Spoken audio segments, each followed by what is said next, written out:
사망에 매여 있는 자가 아니라 주님께 붙들려 있는 인생 되게 하여 주셔서 아버지 하나님, 우리가 무엇을 바라보고 무엇을 추구하고 살아가고 있습니까? 세상의 안위를 위해 우리가 살아가는 삶이 아니라 전적인 하나님의 은혜를 누리고 그 은혜 안에서 강한 자로 세워질 수 있는 복된 믿음의 원리가 우리 안에 적용되어지고 우리의 삶을 살아지도록 아버지 하나님 섭리하시고 주장해 주셔서 감사드렸고 주 예수 그리스도의 이름으로 기도드렸습니다. 아멘. 이 시간 우리 함께 보실 말씀은 이사야 39장입니다. 이사야 39장 저희들 1절 2절 말씀만 우리가 먼저 함께 읽었으면 합니다. 이사야 39장 1절 2절 말씀입니다. 이사야 39장 1절 2절 말씀 같이 읽도록 하겠습니다.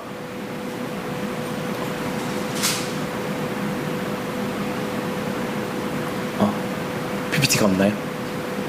PPT가 없나요? 39장 1절 2절 같이 한번 읽겠습니다. 시작.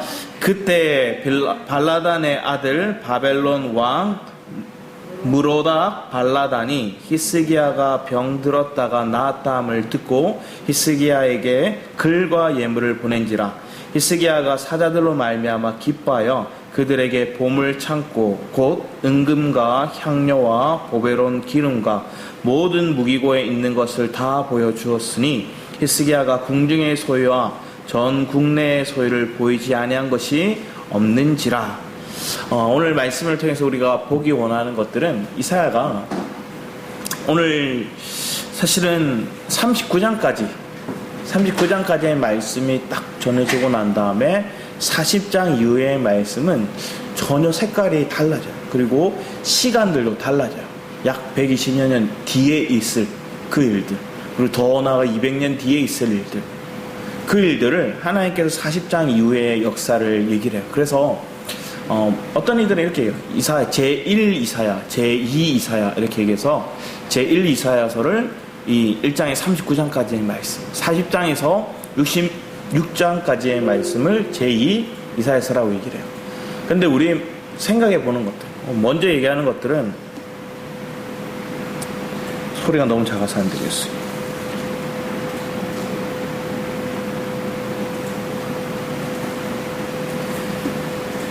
네, 제1 이사야서, 제2 이사야서를 막 얘기를 하는데 사실은 그 흐름 속에서 우리가 먼저 봐야 될 것들은 1절에 39장 1절에 그때 시작하는데 이때가 언제일까요? 그때가 언제냐 이렇게 보면 우리가 앞에 말씀을 먼저 보면 37장 말씀에 오면 37장 36절 그 이하를 말씀을 보면 이렇게 적혀 있어요. 여호와의 사자가 나가서 아수르 진중에서 18만 5천인을 쳤으므로 아침에 일찍 일어나 본즉 시체뿐이라. 이 아수르의 사네립 왕이 떠나 돌아가서 니느웨에 거주하더니 자기 신 니스록의 신전에서 경배할 때 그의 아들람 멜렉과 사레셀이 그를 칼로 죽이고 아라랏 땅에서 도망하였으므로 그의 아들 에살 핫돈이 이어 왕이 되니라. 자, 사네립에 의해서 압박을 받고 있던 나라가 유다만이 아니었어요. 어디도 마찬가지로 압박을 받고 있었냐 하면 바벨론도 동일하게. 그래서 아수르의 통치권 안에 있던 나라 바벨론, 유다. 그런데 이 바벨론의 왕이 사실은 반역을 하고 일어섰다가 쫓겨나기도 하고 막 이런 시간들이 있었어요. 그런데 사네립이 지금 유다를 공격하고 정복하러 갔다가 패배를 하고 돌아온 뒤에 죽었어요. 그리고 18만 5천 명에 대한 엄청난 대군이 몰살되는 걸 들었어요. 그 소식을 들으니까 바벨론의 입장에서 어떤 마음이 들었을까요? 와, 우리가 속국인데, 우리도 압박을 받고 있는데, 저 사네립에서부터 우리가 자유케 되었네. 그런데 오늘 말씀에 37장 말씀에 오면 아수르가 멸망한 건 아니에요. 누가 왕이 되었다고 얘기합니까? 에살 핫돈. 그래서 에살 핫돈이라는 이 사네립의 아들이 왕이 되었어요. 여전히 아수르는 유지되고 있는 거예요. 그러니까 그 아수르의 압박이 여전히 큰 사네립 왕 때처럼의 강한 어떤 압박이 있었던 건 아니지만 여전히 잔존해 있는 거예요. 그래서 사내립, 이 왕의 압박에서부터 자유케 된 유다와 바벨론이 조금 그들의 삶이 어떻게 보면 풀린 것처럼 느껴져요. 여유가 생겼어요. 그리고 그 과정 속에서 또 이 바벨론의 왕, 이 무로닥 발라단이 소식통이었나 봐요. 정보통이었나 봐요. 이 유다의 왕 히스기야가 죽을 병에 걸렸다 살았다 얘기를 듣고 그에게 어떻게 보면 신하들을 보내죠. 그래서 히스기야에게 뭘 보냈냐면 글과 예물을 보낸자. 여기서 글 그리고 예물. 우리는 예물은 대체로 알아. 예물이 뭘까요? 그와 잘 보이기 위해서 예물을 보내잖아요. 한편에서 보면 야곱이 아버지 집 그 돌아가는 가정 속에서 그의 형 에서가 온다는 얘기를 듣고 잔머리를 껴서 뭐 하는 거예요? 앞에 선물들을 계속 보내요. 선물 공세를 하는 거예요. 마찬가지로 이 바벨론의 왕이, 사실은 바벨론은 큰 나라였어요. 이스라엘보다 더 커요. 그래서 사진을 보면 저 여기 올려져 있어요. 네. 저기 점선으로 돼서 가운데 있는 점선들이 쭉 보면 이 아수르의 통치권 안에 있는 거예요. 점선으로 점점점점점점 돼가지고 그 선 안에 가득 있는 곳은 아수르고요.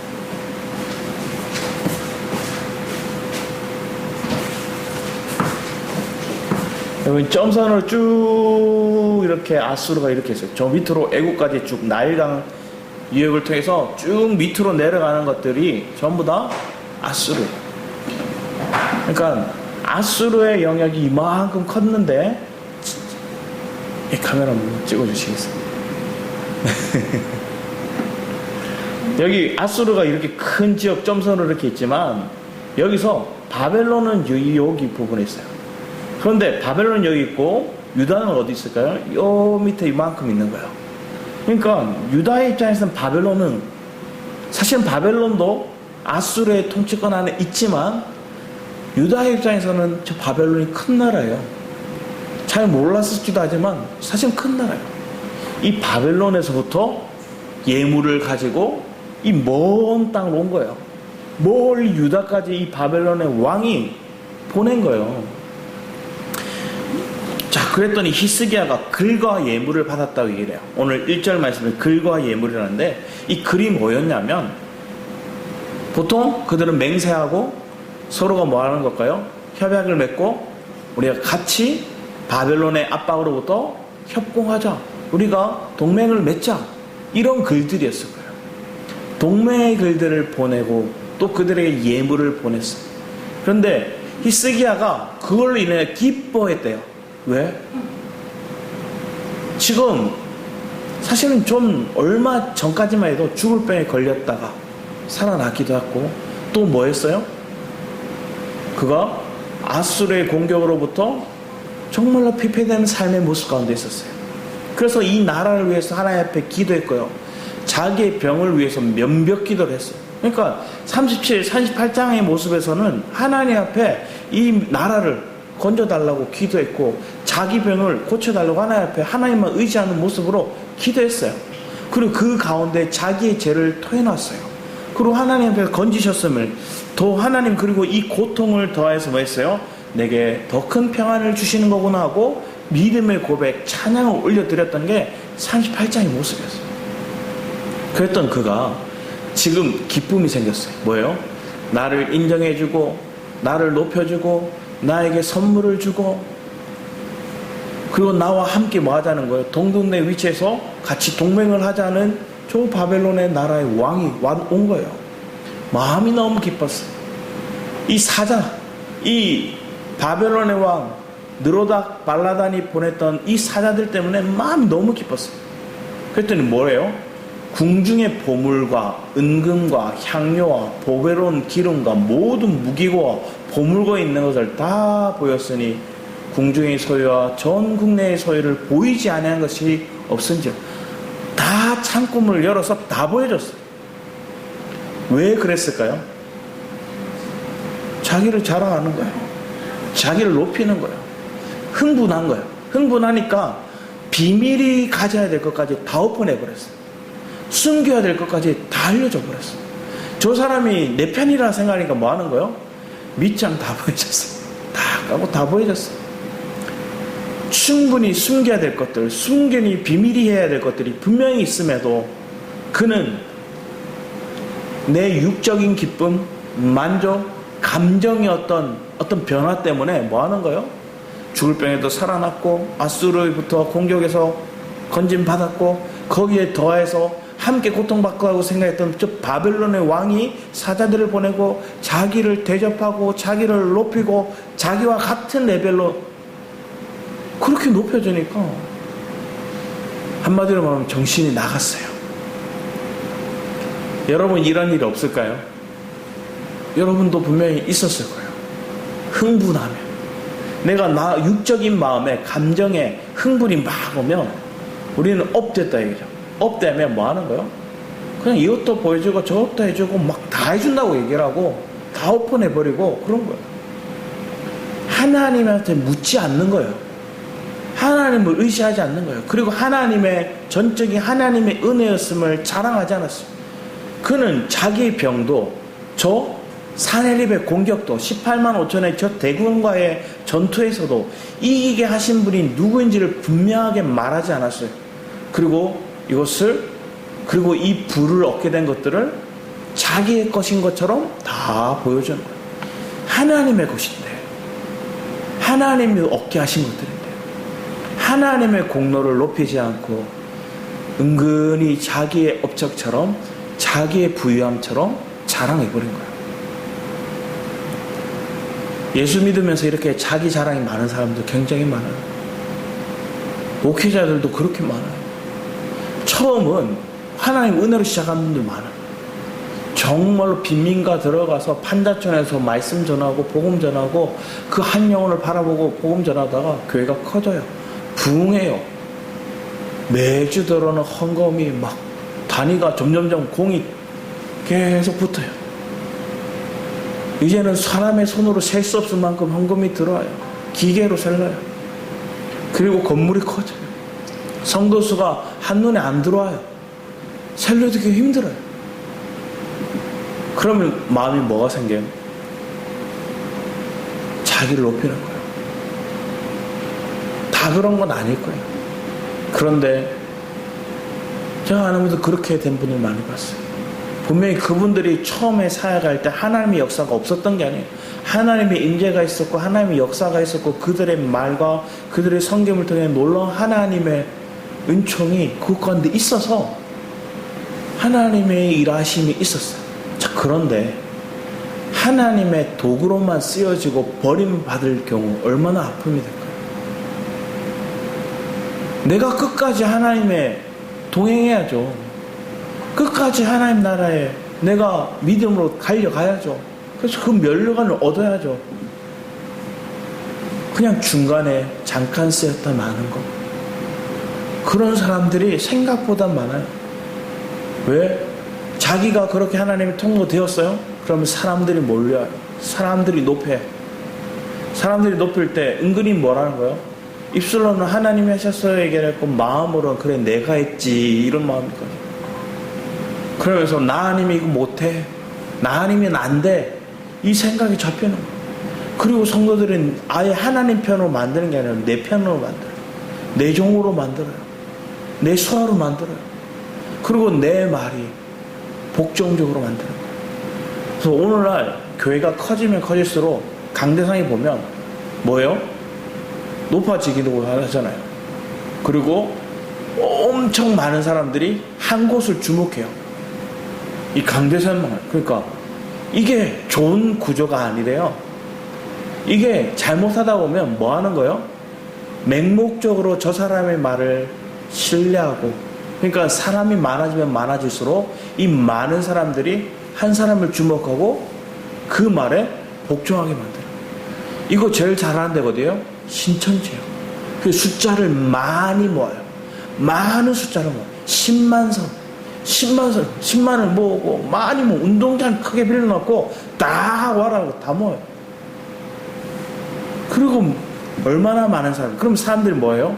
많이 모였으니까, 크게 집회했으니까, 그러니까 스스로 뭐라는 거예요? 아, 저게 맞구나, 저게 옳구나 하고 사람들은 속아요. 예전에 그 대구 지하철 사고 기억나세요? 어떤 제정신 아는 사람이 기름 끼얹고 불 질러서 그 안에서 사실은 기관사가 문을 열고 나야 되는데 자기만 살겠다고 뛰쳐나가고 문을 안 열었어요. 그리고 인재와 또 그 사고를 통해서 많은 사람들이 죽었어요. 근데 그때 영상을 촬영했어요. 영상을 촬영했는데 그 영상을 보고 학자들이 놀라는 거예요. 왜냐하면 사람들이 너무나 자기 할 일을 다 하고 있는 거예요. 핸드폰 보고 있고 여전히 이걸 잡고 있는 거예요. 손잡이를 잡고 있고 왜 저럴까 왜 저럴까 저 사람들 왜 저러지? 지금 연기가 스며들어 들어오고 불이 났는데 왜 저 사람들 왜 도망가지 않고 저렇게 있을까? 그래서 연구를 했어요. 그리고 대학교에 학생들한테 짧게 뭔가 문제를 풀어주면 그들에게 알바비 준다 그러고 불렀어요. 그리고 그 알바비 필요하면 문제를 푸는 시험 공간에 그들을 모아놓고 연기를 풀어요. 그랬더니 처음에 몇 사람이 연기 나오는데 이거 나가야 되는 거 아니야? 말하다가 다 시험에 집중하고 있어요. 그러니까 말하다가 멈춰요. 동일해요. 왜 그런가 물어봤어요. 학생들한테. 사람들이 안 나가니까요. 사람들이 그들이 그냥 군중 심리에 변함없이 그 자리를 지키고 있으니까 자기도 뭔가 연기가 나오고 해서 위기가 온 것 같은데 다 안 나가니까 자기도 안 움직였대요. 이게 우리에게 뭐처럼 보여? 맞는 것처럼 느껴져요. 맞는 게 아닌데, 살 길이 아닌데. 그래서 많은 숫자를 모아놓고 이게 맞다 얘기라고 그 말을 맞다 얘기하는 그 사람을 모아서 그 한 사람의 말에 맹목적으로 쫓아가게 만드는 거. 그게 오늘날 한국 교회가 대형 교회가 굉장히 많음에도 그 대형 교회로 인해서 일어나는 많은 문제들이 이 땅에 많다는 거예요. 그들이 하나님을 주목하고 그들이 먼저 샘솟는 하나님의 말씀에 귀 기울이게 하는 훈련이 아니라 저 목회자 한 사람, 저 사람이 깨어있으니까 저 사람 말만 듣고 가자 하고 쫓아가는 거예요. 그러니까 그들은 하나님 알고자 하지 않아요. 그냥 저 목회자가 말하는 거 따라가면 우리는 맞다 이러고 가는 거예요. 각자 개인의 삶 가운데 하나님 주신 비전과 그들을 열어가시고 훈련하시는 다루심이 다른데 그들은 한 사람의 말에 맹목적으로 쫓아간다. 그 사람이 감정적으로 은혜 떨어지면 뭐랄까요? 율법을 줘요. 그럼 아멘 하고 그걸 쫓아가요. 은사의 말을 해요. 그럼 그 사람이 그들을 또 쫓아가는 거예요. 이게 오늘날 지금까지 일어났던 우리 한국교회의 모습을 바라보는 우리의 시야에 되는 거예요.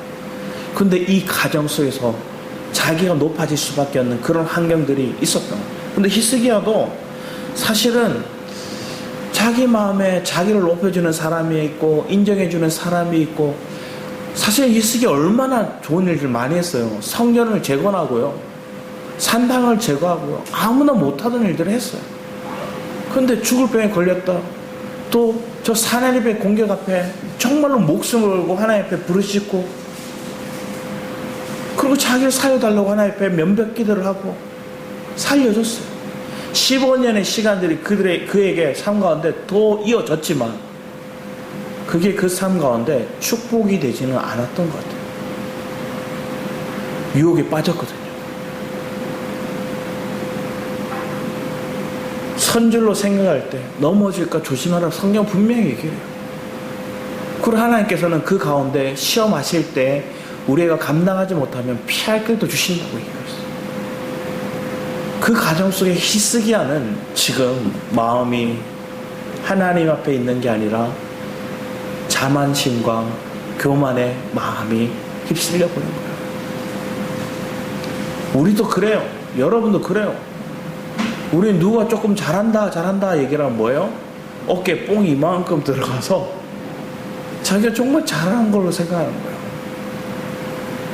하나님이 뭐라 얘기하는지 귀 기울이지 않고 하나님이 나를 어떻게 바라보시는지 우리는 집중하지 않고 하나님을 철저히 의지하지 않고서는 내가 이러한 통로가 될 수 없다는 걸 자각하지 않은 채 스스로 이 정도 했으면 됐지.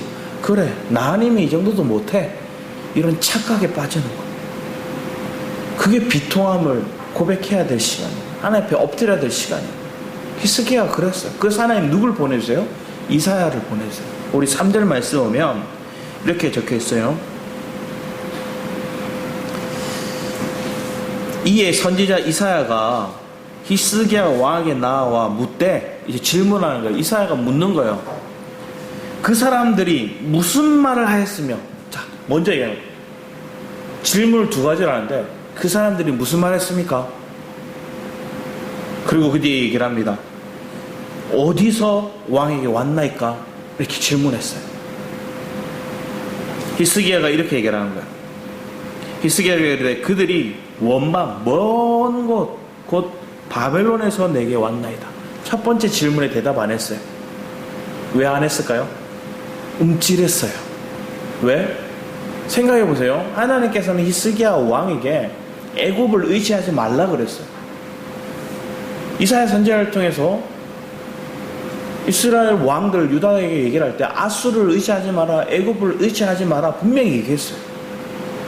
그럼 하나님 지금 오늘 바벨론에 보낸 그 서신, 내가 애굽에 보내본 적은 있었는데 바벨론에서 온 거는 못 경험해 봤을 거예요.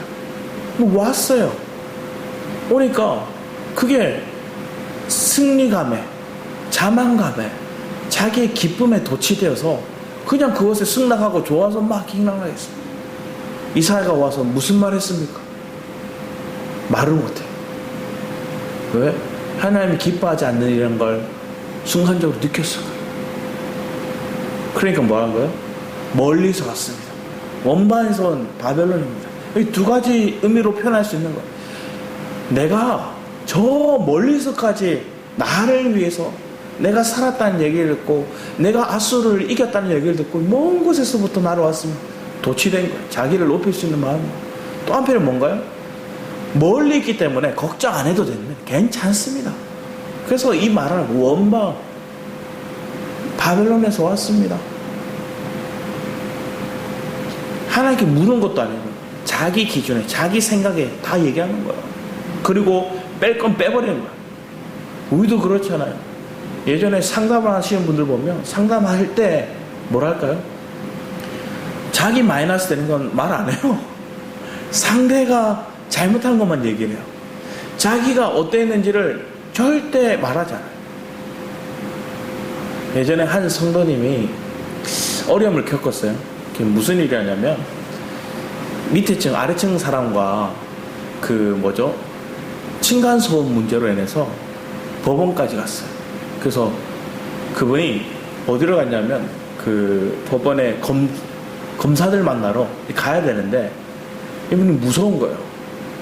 그래서 한 성도님 자기를 친한 어떤 집사님한테 얘기를 했고 그 집사님이 저한테 얘기를 해서 같이 가자고 얘기를 하고 이제 처음이었어요. 법원에 그리고 검사를 만나러 갔어요.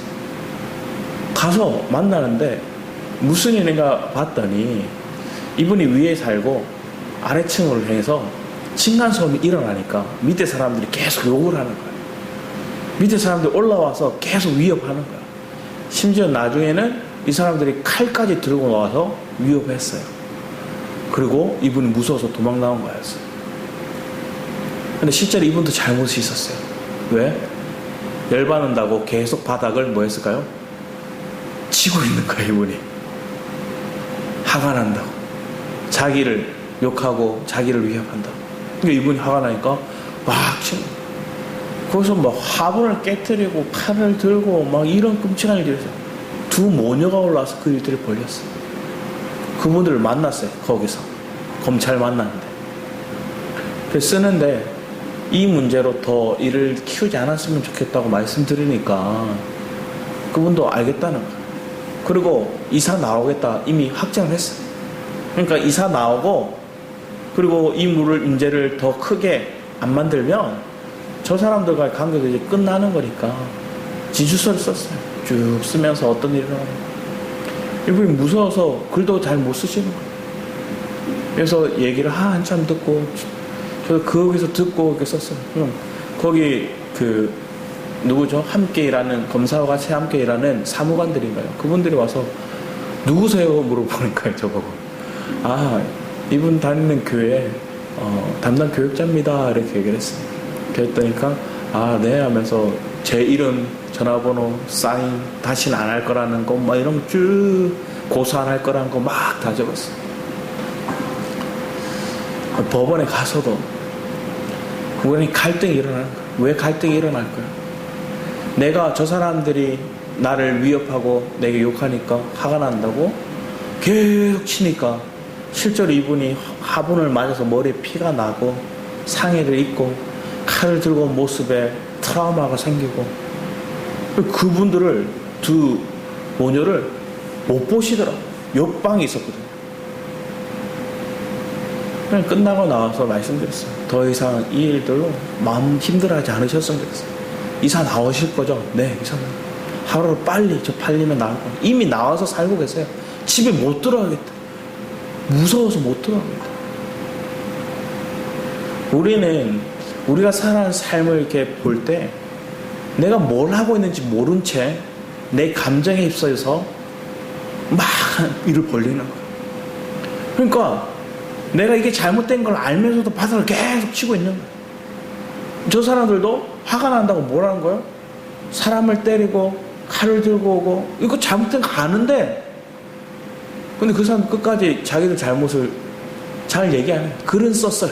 잘못했다는 글을 대충 봤거든요. 그런데 여전히 순간 이게 스쳐 지나갈 때 눈을 흘기며 째려보고 하는 거예요. 한편 그때 마음은 제 마음간들은 저 사람들 스스로 이렇게 잘못을 인정하지 않는데 계속 가야 되나? 이 생각이 적어도 들더라고요.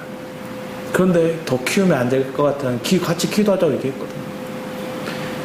소개해줬던 집사님 또 사고 당사자인 그 성도님 저 세 명이 같이 기도했어요. 법원에까지 검사를 만나는 검찰을 찾아가는 것 자체가 우리에게는 일반인에게는 두려운 일이죠. 가서 사무관을 만나고 검사를 만나고 일도 두려운 일들이었어요. 왜?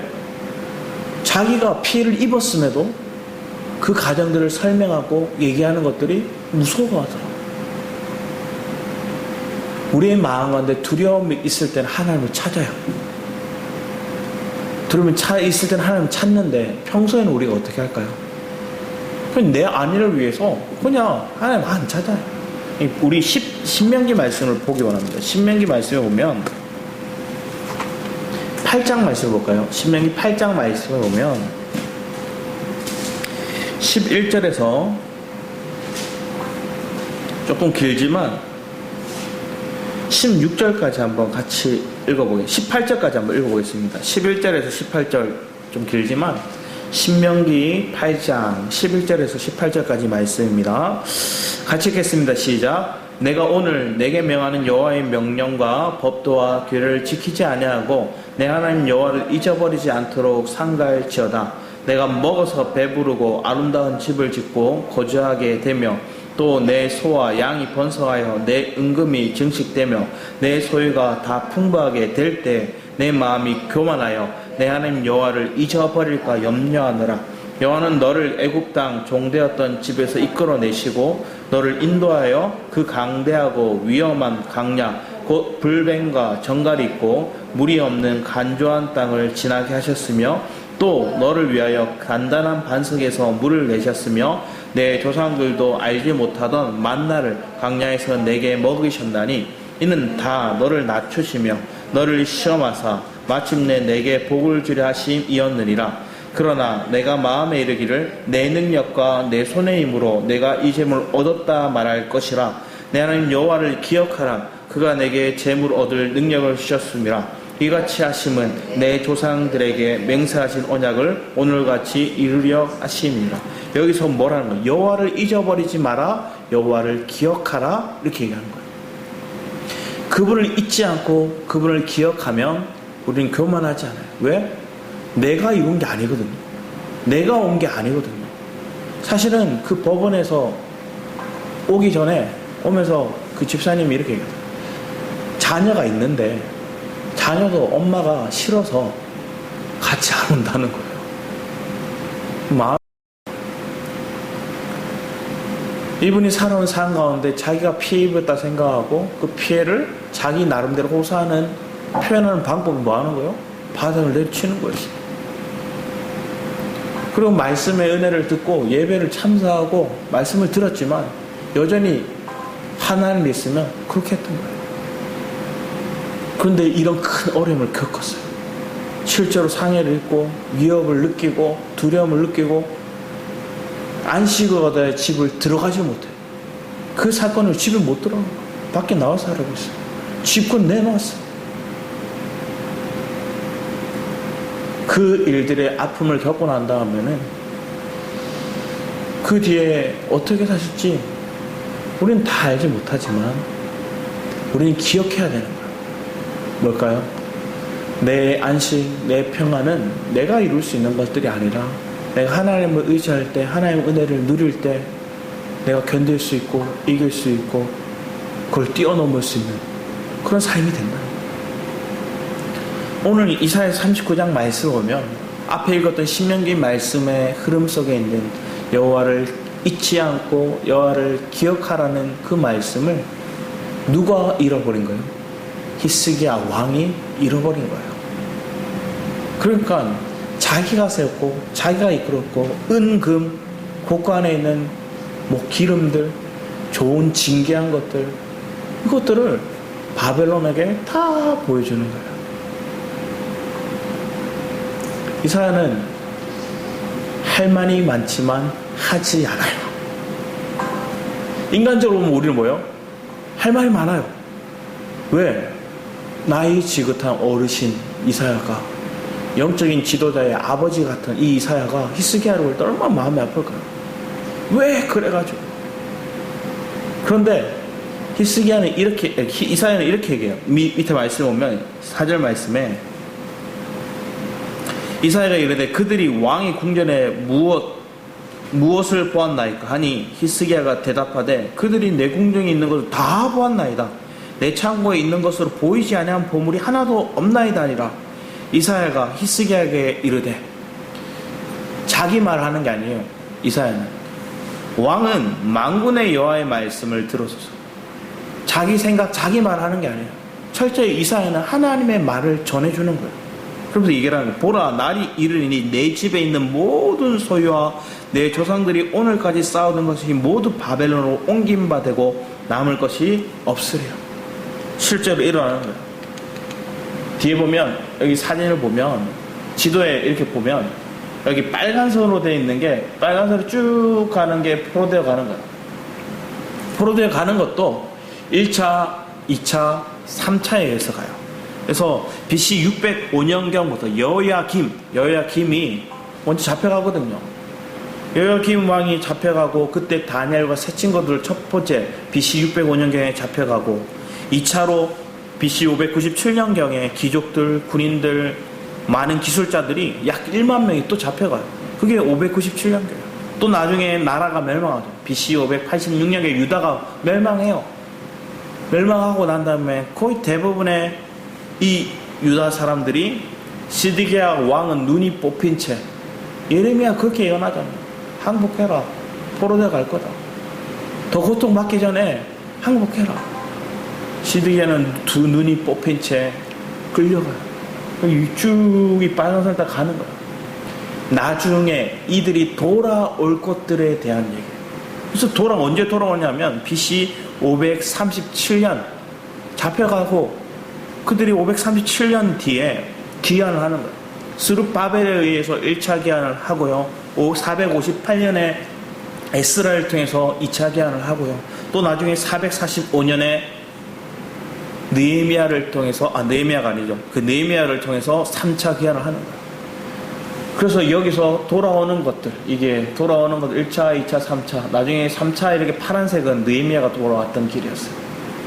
스룹바벨 에스라 막 이렇게 다 돌아가요. 우리의 삶을 돌아보기 원합니다. 내 인생이 바벨론이라는 것들을 지금 딱 상징하는 게 사실 39장이 딱 끝나면 좋게 끝나면 좋을 법한데 40장 뒤에 보면 약 100여 년이 지난 후의 얘기들을 예언들을 하는데 그 시간에 연결고리가 누구냐? 히스기야 왕이에요. 히스기야 왕이 누구한테 마음을 뺏겼어요? 바벨론에. 바벨론은 우리에게 어떻게 다가와요? 친근하게 우리에게 좋은 것을 주고 또 그들의 말이 그들의 글이 우리를 뭐 하는 거예요? 친밀하게 다가와서 유혹하는 거예요. 근데 그게 우리를 뭐 하기 위해서 그렇게 하는 거예요? 우리의 창고를 다 빼앗고 우리를 포로 삼기 위해서 다가오는 거예요. 바벨론이라는 나라는 바벨론이라는 의미는 계시록까지 나오잖아요. 우리에게 세속적인 것들을 우리에게 심어줘서 미혹해서 우리를 포로 삼는 거예요. 그럼 오늘날에 바벨론이 있을까요? 없을까요? 분명히 있어요. 우리를 세속화시키는 것들, 교회를 세속화시키는 일들이 굉장히 많아요. 물질 만능주의에 빠지게 만드는 게 굉장히 많아요. 그래서 그들 우리를 뭐 하는 거예요? 포로 삼는 거예요. 누구부터 그랬어요? 히스기야 왕부터.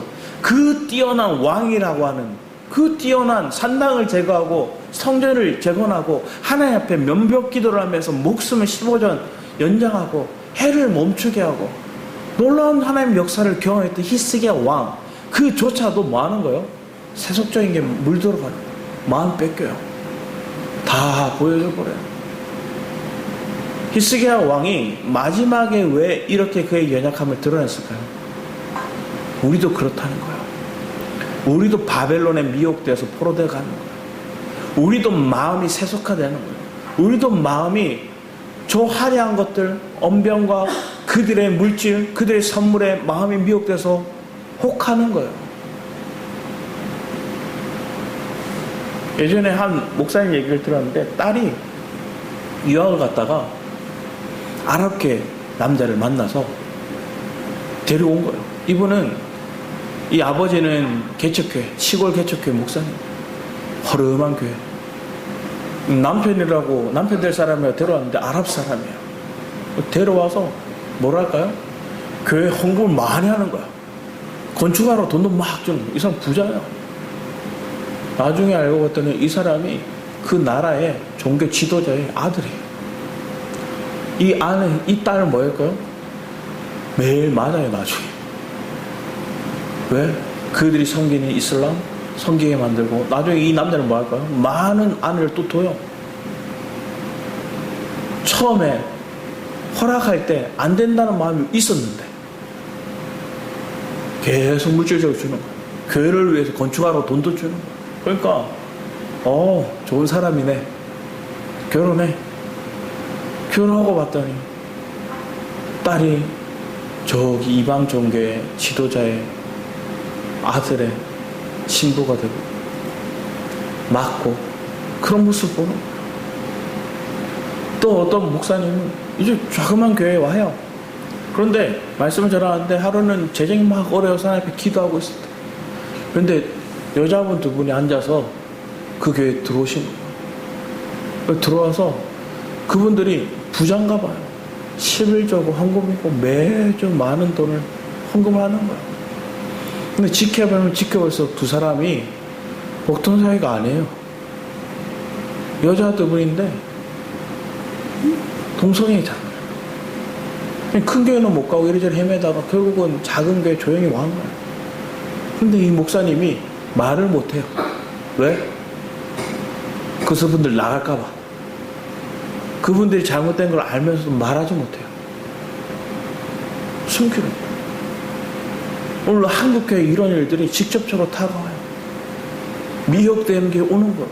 세속적인 게 오는 거예요. 그리고 우리에게 손을 뻗어는 거예요. 처음에 좋게 다가오는 거예요. 근데 그거에 마음이 뺏겨버리면 우리는 못 일어서요. 그게 마음이 뺏겨버리면 순식간에 뭐 하는 거예요? 포로제에 가는 거예요. 하나님 그런 인생을 우리로 살라고 얘기하지 않으세요. 우리 거기서 나오라는 거예요. 하나님 예배한 곳으로 오라는 거예요. 그리고 그곳에 하나님 예배하라는 거예요. 오늘 히스기야 왕의 무너짐이 내가 영적인 어떤 유산이 있다, 내가 나름 하나님 앞에 섬기를 많이 했다, 과거에 내가 영적인 경험을 했다, 이거로 지금 끝나버리면 뭐 하는 거예요? 오늘 언제 삼킴바 당할지 모르는 거예요. 매일매일의 상관 하나님의 은혜를 누려야 되고, 오늘 하루하루를 살게 된 게 하나님께 감격의, 하나님의 은혜의 고백이 있어야 되는 거예요. 우리 말씀 한번 찾아봤으면 좋겠습니다. 우리 어디를 보자면 야고보서 4장 말씀을 볼까요? 야고보서 4장 말씀 보면 4장 6절에서 10절 말씀을 같이 한번 봤으면 좋겠습니다. 6절에서 10절, 야고보서 4장 6절에 10절 말씀입니다. 같이 한번 보겠습니다. 야고보서 4장 6절에서 10절 시작. 그러나 더욱 큰 은혜를 주시나니 그러므로 일렀으되 하나님이 교만한 자를 물리치시고 겸손한 자에게 은혜를 주신다 하였느니라. 그런즉 너희는 하나님께 복종할지어다. 마귀를 대적하라. 그리하면 너희를 피하리라. 하나님을 가까이 하라. 그리하면 너희를 가까이 하시리라. 죄인들아 손을 깨끗이 하라. 두 마음을 품어 자들아 마음을 성결하게 하라. 슬퍼하며 애통하며 울지어다. 너희 웃음의 애통으로 너희 즐거움을 근심으로 바꿀지어다. 주 앞에서 낮추라. 그러면 주께서 너희를 높이시리라. 우리 기도가 어떠한 기도가 되어야 될까요?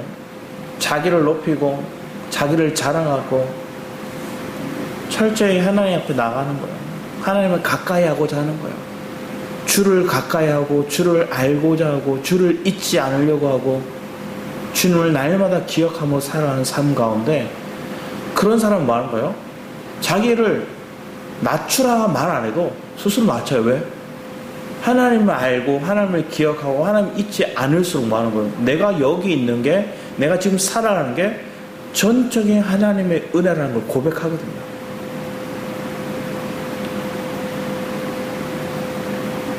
바울은 고린도서 13장 말씀에 보면 13장 말씀에 이렇게 해요. 사랑은 오래 참고 교만하지 않으며, 쭉 얘기하더라. 내 마음 가운데 사랑이 있으면 나를 높이거나 나를 자랑하지 않고 교만하지 않는데요. 그 사랑의 근원이 누구세요? 그리스도예요. 내 그리스도를 가까이 하고 그리스도를 내 안에 모시고 그 그리스도가 내 삶을 살아가면 여러분의 말과 행실 가운데 교만을 드러내는 것들은 점점 사라질 거예요. 자기를 알아달라고 얘기하는 것들도 점점 사라질 거예요. 세상은 그래요. 자기 피할 시대라 얘기해요. 자기 피할 시대라서 말하는 거예요. 자기 밖으로 자기가 챙겨서 자기가 잘하는 거 있으면 사람들에게 알리고, 그 잘하는 거 그 사람들에게 인정받고, 그 사람들도 그것을 인지해서 너를 쓰고 너를 높이도록 만들어야 네가 윤택한 삶을 살아. 자기 PR을 잘해야 돼. 막 얘기해요. 이건 하나님의 얘기예요. 자기를 낮추고 종으로서 섬기고. 근데 하나님이 그 말씀을 주는 것들이 있을 때 실제적으로 우리의 산 건데, 그런 인생을 살아가는 사람들은 너무나 적어요. 왜 그럴까요? 손해보는 인생을 사는 것처럼 느껴지거든요. 직장에서 손해보는 것처럼 느껴지고요. 가정에서 내가 이것으로 인해서 내 거는 못 챙긴다 생각하는 피의식을 가져요. 가정에서조차 피의식을 느끼는데 사회 공동체 안에서 얼마나 많은 피의식과 스스로에 대한 그런 아픈 마음을 가지고 살아요. 하나님 앞에 나왔을 때는 그런 게 없어야 돼요. 왜? 전적인 하나님 은혜를 고백하는 사람들은 문제가 일어나는 것도, 이 사건을 통해서 내가 이 어려움을 겪는 것도 다 뭐 때문에 그런 거예요? 내가 그리스도가 부족해서 그렇구나. 내 하나님 그 그리스도가 왜 필요한지를 알게 하시는 거구나. 하나님의 그 섭리를 알아가는 거예요. 그래서 사람들은 내가 잘못해서 고난받는다 생각하는 사람들, 그건 잘못된 거예요. 욥을 보세요. 욥은 자기가 잘못해서 고난받은 게 아니에요. 하지만 그 삶 속에 있는 자기 일을 드러내시고 철저히 하나님께 그를 훈련하셔서 하나님의 사람을 만들어가세요. 하나님이 어떠한 분인지를 발견하게 만드세요. 우리의 삶에도 도움이 돼요. 성경에 보면 어떤 사람이 날 때부터 병자인 사람이 있어요. 그랬더니 제자들이 물어요. 저 사람이 누구의 죄 때문입니까? 자기 부모의 죄 때문입니까? 저 사람의 죄 때문입니까? 하나님은 얘기했어요. 부모의 죄도 저 사람의 죄도 아니다. 하나님의 영광을 위하여서다. 이 사람은 치료해요. 하나님의 그 치료를 통해서 하나님의 영광을 드러내요. 우리의 삶 가운데 내가 어려움을 겪고 문제가 있고 그 가정 속에서 사람들은 저 사람이 잘못해서 하나님 앞에 벌 받는 거야 이렇게 생각하고 해석한다면 잘못된 거예요. 하나님의 영광을 위한 삶을 살아가는 그 인식이 우리 안에 있으면 남을 함부로 판단하지 않아요. 교만하게 행동하지 않아요. 사람들이 왜 교만해질까요? 저 사람은 내가 낫다고 생각하는 마음을 계속 품고 있고 저 사람이 잘못된 게 부정한 게 보면 지적하고 저 사람이 뭔가 고통을 겪고 있으면 그것을 내가 가르쳐줘서 고치게 만들고자 하는 생각을 가지는 그런 교만이 있어요. 그게 다 스스로를 높이는 거예요. 오늘 히스기야가 얘기하는 교만, 자만, 자기를 높이는 것들, 그리고 그 안에서 행하고 있는 그 감정의 기쁨, 감정의 어떤 도취에 고관을 다 열어버리고 그런 일들이 내 마음속에 있는 것들이 뭔지를 다 오픈해버리는 그 상황들이 히스기야 왕만 있는 게 아니라 우리도 동일하게 일어날 수 있다는 걸 인지해라. 그럼 우리는 뭐하는 거예요? 주님만을 바라보고 나가는 거예요. 우리 말씀만 봤으면 합니다. 우리 역대하 32장 말씀인데 역대하 32장 24절에서 26절 말씀입니다. 역대하 32장 24절에서 26절 말씀 같이 한번 보겠습니다. 역대하 32장 24절에서 26절 네, 같이 읽을게요. 앞에 보시면 돼요. 같이 읽도록 하겠습니다. 역대하 32장 24절에서 26절입니다. 같이 읽겠습니다. 시작. 그때 히스기야가 병들어 죽게 된 고로 여호와께 기도하며 여호와께서 그에게 대답하시고 또 이적으로 보이셨으나 히스기야가 마음이 교만하여 그 받은 은혜를 보답지 아니하므로 진노가 저와 유다와 예루살렘에 임하게 되었더니 히스기야가 마음의 교만함을 뉘우치고 예루살렘 거민들도 그와 같이 하였으므로 여호와의 노가 히스기야 생전에는 저에게 임하지 아니하니라. 먼저 얘기를 하는 게 뭘까요? 하나님이 치료하셨고 그들의 목숨을 건져주셨고 그들을 보호하셨어요. 자, 여기서 우리가 결론을 보면 이 이사야서 1장부터 39장까지의 말씀은 하나님의 심판이 있을 거야, 심판이 있을 거야, 이런 메시지가 계속 나와요. 돌이켜라, 회개하라, 그런 메시지가 39장까지 쫙 나와요. 그런데 40장부터는 소망, 은혜, 희망 이런 메시지 전해요. 왜 그럴까요? 한마디로 이렇게 얘기하는 거예요. 망하기 전에는 돌이키라고 얘기를 하는 거고 망하고 난 다음에 절망 가운데 있는 사람 가운데는 희망을 얘기하는 거예요. 40장 이후로는 그들이 바벨론에 포로되어 간 사람들에 대한 얘기이기 때문에 그들의 희망과 소망과 은혜의 고백들을 얘기를 하는 거고 다시 돌아올 거라는 메시지를 주는 거고 39장까지는 아직 망하기 전이니까 돌이켜라. 그럼 하나님 징계가 있다. 심판이 있다. 회개해라. 얘기하는 거예요. 우리 삶에도 얘기하시는 거예요. 누군가가 그의 삶 가운데 아직 하나님의 말씀을 붙들고 있지만 양다리 걸치고 있는 자들에게 뭐 하는 거야? 하나님 강한 메시지를 던지는 거예요. 돌아와라. 그러다가 큰일 난다. 바벨론에 포로되어 간다. 근데 그들이 무너졌어요. 그리고 그들이 뭐 하는 거예요? 바벨론에 포로되어 갔어요.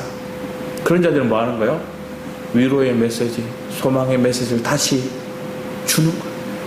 이게 극명하게 달라집니다. 그러니까 하나님의 말씀은 하나님 이걸 보고 우리는 은혜를 누려야 돼요. 하나님의 섭리하심은 우리를 다 안배하시는 거예요. 하나님의 안배하심과 하나님의 섭리가 없이는 우리를 징계의 메시지, 심판의 메시지를 주시지도 않고요. 하나님의 그런 위로가 없이는 하나님이 우리에게 소망과 희망의 메시지도 없는 거예요. 하나님은 우리가 어떠한 위치에 있는가를 아시고 그의 때에 적절하게 우리에게 강한 메시지도, 우리에게 위로의 메시지도, 소망의 메시지도 주시는 거예요. 이게 39장을 앞뒤로 해서 매개체로 이어지는 거예요. 그 대상자가 누구예요? 히스기야. 하나님 심판의 메시지에 대해 돌이켰지만 뭐 하는 거예요? 결국은 포로로 또 잡혀가요. 근데 그 잡혀가는 과정 속에서 뭐 하는 거예요? 히스기야는 끝내 오늘 26절 말씀에 히스기야가 마음의 교만함을 뭐 했대요? 뉘우치고 예루살렘 거민들 그와 같이 하였으므로 여호와의 노가 히스기야 생전에는 임하지 않았다. 돌이키면 또 뭐 했어요? 하나님의 진노가 거기서 멈춰요. 그때에 멈춰요. 근데 오늘 사실은 본문 말씀에 나오는 히스기야의 마지막 장면 8절을 보면 조금 의아해할 수 있는 거예요. 우리 8절 말씀을 마지막으로 보겠습니다. 같이 읽겠습니다. 시작. 히스기야가 이사야에게 이르되 당신이 이른바 여호와의 말씀이 좋소이다 하고 또 이르되 내 생전에는 평안과 경고함이 있으리로다 하니라.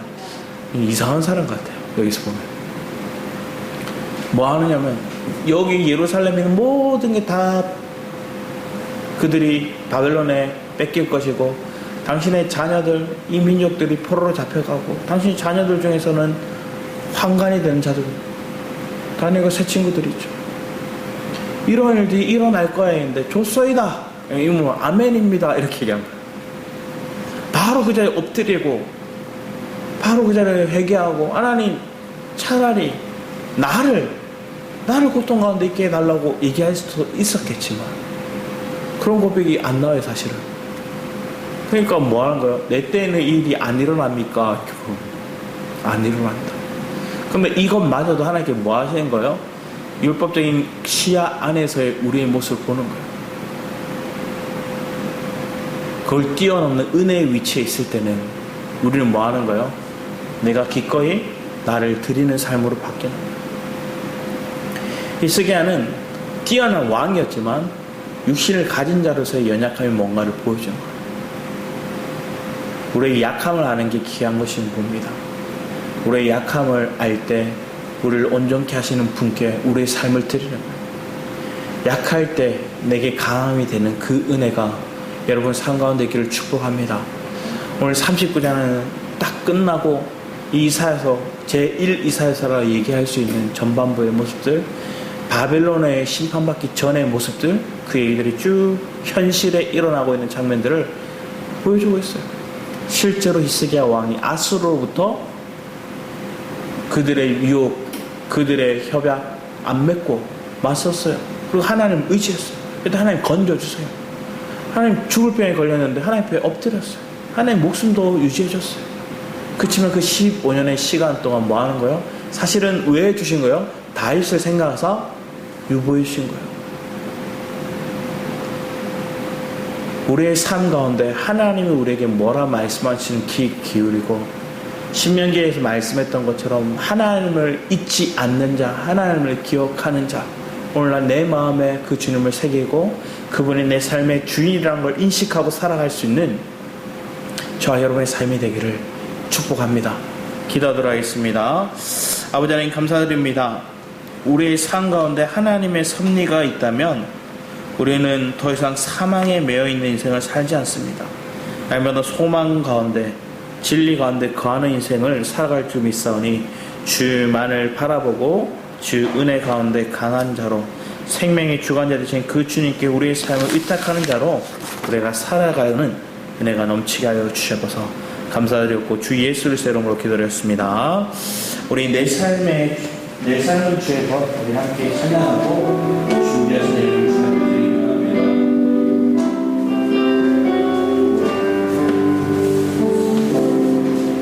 주님 내 길을 잘 아시고 내 걸음 아시네. 어둠에서 비친 그를 믿네. 무엇으로 주를 섬길지 어디로 가야 할지 헤매이는 나를 아시고 길을 여시고 다시 한번 주님 내 길을 잘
오직 여호와 하나님을 바라보고 그분을 기억하는, 그분을 잊지 않는 그분의 사랑을 우리가 누린 그 은혜의 삶이 되기를 저는 사모하며 우리 주를 찬송 기도하며 나누겠습니다. 주여, 아버지 하나님 감사드립니다.